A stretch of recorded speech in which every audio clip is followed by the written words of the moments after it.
Ibu Puan Maharani yang katanya tidak membaca sejarah penuh tentang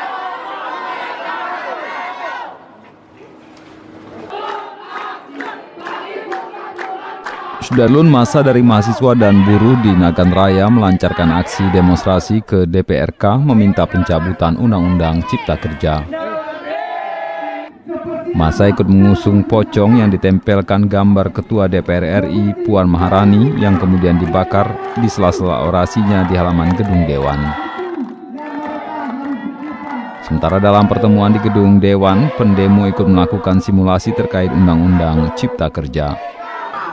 Omnibus Law dinilai mengabaikan hak-hak buruh, sebaliknya pemerintah justru berpihak kepada perusahaan atau pemilik modal. Aksi ditutup dengan penandatanganan petisi oleh Ketua DPRK bersama sejumlah anggota Dewan yang berisi penolakan terhadap Undang-Undang Cipta Kerja. Dari Sukamakmur, Rizwan, Serambi On TV.